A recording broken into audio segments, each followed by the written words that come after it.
every design decision, every design that you make, you need to be able to defend it and explain how it can relate to the business.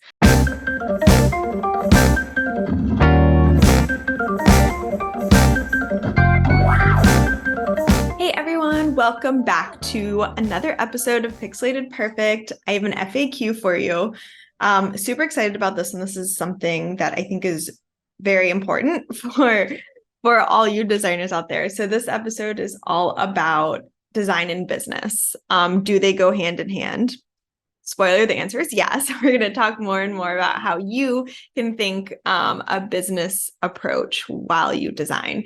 So the goal really is to understand the collaboration between design and business, emphasize the importance to you guys, the designers, to understand business dynamics so that you can go into any of your design decisions contributing to the success of the business. So super excited about this one. Let's dive right in. So what is the role of design in business? Do designers need to know the business side of things to design? Absolutely. I think a differentiator from a designer that's starting out and growing in their career is knowing the business side of design and the company. You have to understand business. You have to be able to go in, pitch why your design decisions are going to directly impact the business. That is so important in your career. And that I think has what's really continued to allow me to grow from designer, product designer to kind of leading design teams to founding a company, knowing that business side. So let's talk about business goals and design decisions. So I'm going to share an example with you guys of where business objectives impacted my design approach, our design approach at the design project. So recently we had a company that came to us. We've been working with them for quite a while, built a great process, a great relationship.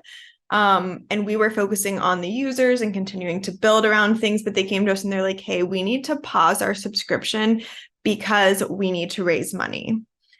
And this gave us an opportunity to go in and say, hey, totally fine. That makes sense.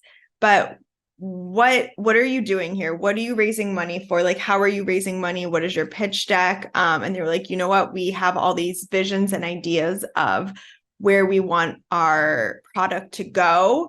And we're having a hard time like being able to show what we have currently in those dreams and where we see ourselves going and understanding our target users and selling those to investors. So we came in with the approach of like, hey, we understand. So you are in fundraising mode. It is not about building directly for the user. It's about building for an investor. So what we can do is we can switch gears and we can focus on building a really great prototype. It looks really good. It functions well. We have not approved it with users or anything, but it's a great way to sell these big ideas you have, right? And by us being able to understand where the company is currently, what their stage is at, what they're looking for, we can pivot our design needs to meet those needs and continue to work with them, right? So that was key. We continued to keep that relationship alive. And so that's just like a little example of how business, by understanding the business side of things, you can really understand and continue to build really strong relationships with your customers. So let's talk about like bridging that gap. So there's often a communication gap between these stakeholders, businesses, and designs. So how can you, the designer, help communicate the importance? So I think this goes back to something I've talked about quite a bit on the podcast. Something that we do at the design project is every time we do a feature, we basically ask a few set of questions. And this is to kind of understand the problems we're solving. And this also helps us relate to the business, right? So the question is like, okay, before we get into all the logistics of the feature, I'm sure you've spent a lot of time coming up with documentation. Let's just start off with what is the problem we're solving.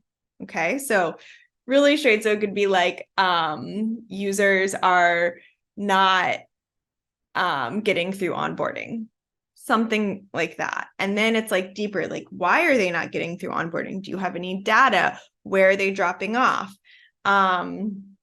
What, and I think another big question we ask is like, what does success look like? How can we make sure that our solution is solving this problem? Is it less churn? Can we literally come to you, and once we understand the solution, understand the problem, come up with the solution, build the solution, how can we say it's successful? So using metrics as a baseline for showing value of design is huge. That is a great way that you can take design and apply it to business. So you can say, hey, this solution that we designed decreased churn rate by X%.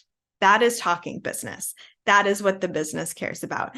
Every design decision, every design that you make, you need to be able to defend it and explain how it can relate to the business. That is super powerful. So I think that example is really clear of like how potentially you could do that.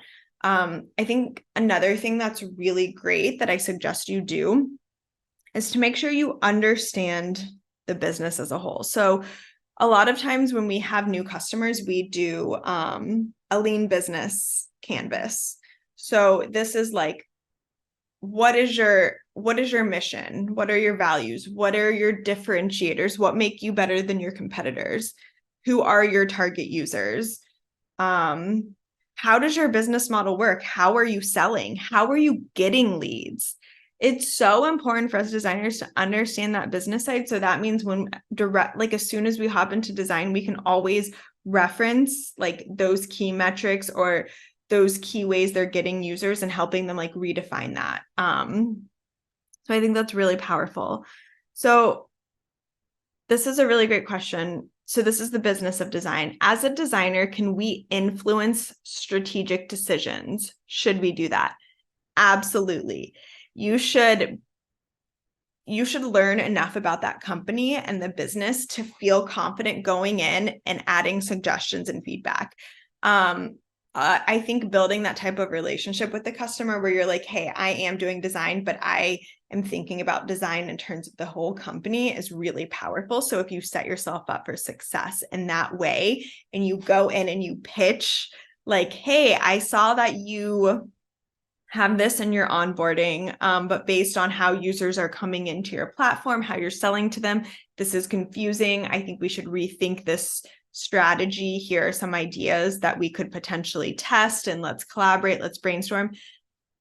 I feel very strongly that a company would feel very interested to learn more. Like what we say at the design project is like, we are the experts in UX design. Our customers are the experts in their product. So we have to collaborate together. If we see a need in the market, if we're like, hey, this user experience is breaking down, here are some suggestions to make it better, that is going to go the distance. And that is going to make a huge difference and validate you being within that company and kind of growing within that company. And the last question, this is also interesting. Any skills that are useful to do so? I think understanding strategic business is important. And I think reading about like the lean model, some methodologies, understanding the double diamond, understanding some design and product methodologies, as well as just understanding some business metrics and terms and how companies execute and validate is really important. And I think something, if you are like a full-time, you are a designer in a company, I think that if you go in and you're like, hey, I'm really interested to learn more about the business side, whether it's with the project manager, maybe you can shadow someone. I think that's a really great way for you to gain that skill set and to really be able to push and grow your design skills so that you can keep moving up in the company by knowing the importance of business and design. I hope this is helpful. I would love any and all additional questions that you guys have on this. This is something I'm really passionate about. So please feel free to shoot me any questions and we can kind of continue this conversation. Thank you guys so much.